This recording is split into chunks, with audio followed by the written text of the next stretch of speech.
안녕하세요. 반갑습니다. 성경을 하루 한 장 내지 두 장 읽어서 성경을 통독하는 프로그램을 운영하는 이 방에 찾아오신 여러분들을 주의 이름으로 환영합니다. 오늘은 사사기 3장의 말씀을 읽습니다. 사사기 3장에서 하나님은 의미심장한 말씀을 이스라엘 백성들에게 주십니다.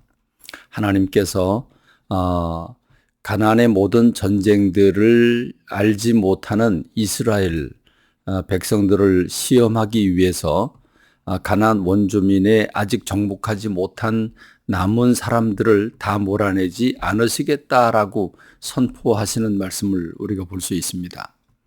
가나안 이방 민족을 일부러 남겨두셨다는 것입니다.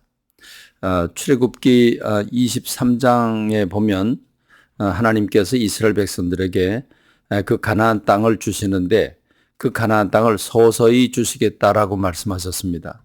왜냐하면 이스라엘 백성들의 인구는 적은데 그걸 한꺼번에 그 넓은 땅을 다 이스라엘 백성들에게 주시면 이스라엘 백성들이 다 경작을 못하게 되니까 결국 들짐승들이 들어와 그들의 삶을 해하게 되니까 하나님께서 서서히 주시겠다고 약속을 해 주셨습니다.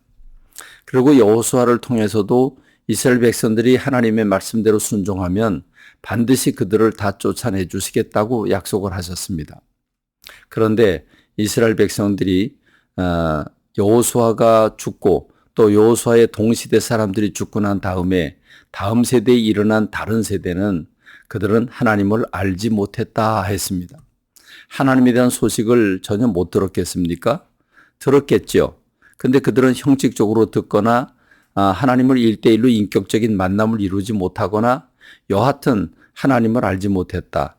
그것은 하나님을 인생의 주인으로 모시지 못했고 실제적인 살아계신 하나님으로 느끼지 못했다는 것을 의미하죠.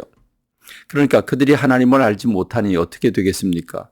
그들 가운데 거주하고 있는 이방 민족들과 더불어 관계하지 않겠습니까? 만나고 먹고 일을 같이 하고 그러다가 보면 그들과 더불어 정이 생기게 되고 그래서 결혼도 하게 되고 그들이 사업상 어쩔 수 없이 그들이 섬기는 우상 경배할 때 그때 참여하지 않겠습니까?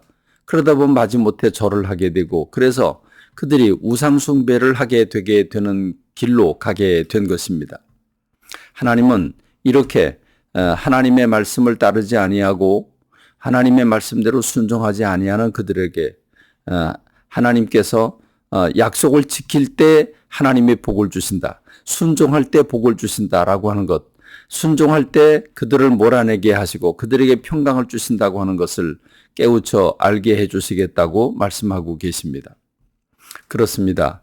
이스라엘 백성들은 하나님 말씀대로 순종하지 않았고 결국 그들은 하나님의 진노를 폭발하게 합니다.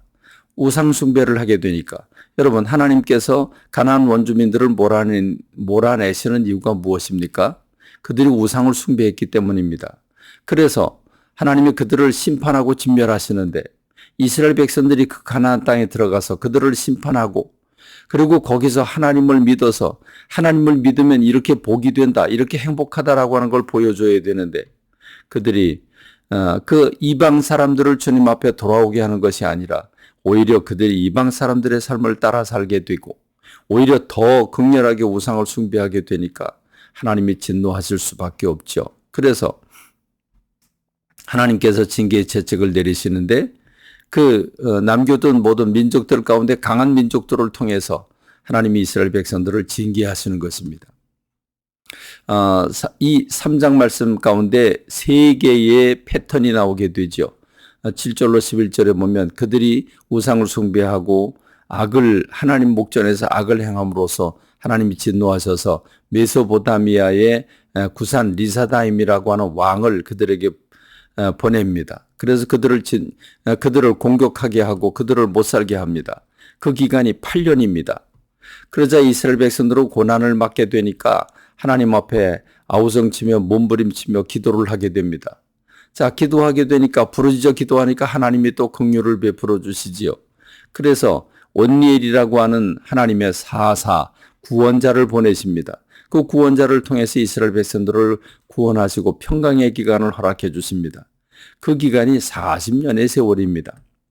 그런데 놀라운 것은 이 40년 평화의 기간에 평화가 오니까 그들은 또 우상숭배를 하게 됩니다. 그래서 하나님이 진노하시죠. 진노하셔서 나라만 바뀝니다. 이번에는 모압 왕 에글론을 통해 가지고 이스라엘 백성들을 18년 동안 압제하게 합니다. 그러자 18년 동안 압제를 당하니까 괴로우니까 하나님 앞에 부르짖어 기도하고 하나님의 긍휼을 베풀어 주셔서 이번에는 에봇이라고 하는 사사 구원자를 보내십니다. 그래서 80년의 평강을 허락해 주십니다. 이렇게 평강의 기간이 오니까 그들이 또 범죄를 합니다. 또 우상 숭배합니다. 그래서 하나님이 삼갈이라고 하는 사람을 통해서 블레셋으로부터 구원을 해주게 됩니다. 이 세 가지 패턴이 나오죠. 비록 31절의 말씀은 딱 한 절로 소개되고 있지만 내용은 동일하다고 볼 수 있습니다. 하나님은 이방 민족들을 쫓아내지 아니하고 남겨두어서 이들이 하나님의 말씀에 순종할 때 하나님이 그 남은 민족들을 몰아내게 하시고 그들에게 평강을 허락해 주시고 복을 주신다고 하는 것을 깨우쳐 주기 위해서, 그걸 가르쳐 주기 위해서 이 민족들을 남겨두셨다고 했습니다. 그렇습니다. 오늘 저와 여러분도 동일합니다. 오늘 우리가 하나님의 말씀대로 순종하고 주님을 사랑하고 주님을 가까이 하고 주님을 몸과 마음과 또 성품을 다해서 주님을 사랑하면 그럼 하나님이 우리의 삶을 책임져 주신다고 하는 사실을 우리도 알아야 됩니다. 그러나 우리가 말씀대로 살지 못할 때 여러 가지 어려운 일들이 생기게 되고 그 어려운 일들을 우리가 만나면서 고통스러워 하나님 앞에 부르짖으면 하나님 또 긍휼을 베풀어 주셔서 우리들로 평강의 길로 인도하시게 되는 거죠. 내 평강하면 또 죄를 범하게 되는 것. 다시 말하면 내 안에 있는 죄성을 정복하지 못하고 죄에 질질 끌려다니는 우리의 모습을 사사시대의 이스라엘 백성들을 통해서 보여주고 계시는 겁니다. 한 가지 고민이 남지요. 우리가 어떻게 하면 온전히 내 안에서 죄와 악을 몰아낼 수 있을까? 성령님께서 우리를 도와주셔서 우리 스스로 죄와 더불어 싸워 이길 힘이 없으니 성령님이 도우셔서 우리들로 죄악 가운데서 구원하시고 우리들로 평강 가운데 살게 하시며 주님의 복을 받고 누리게 하옵소서.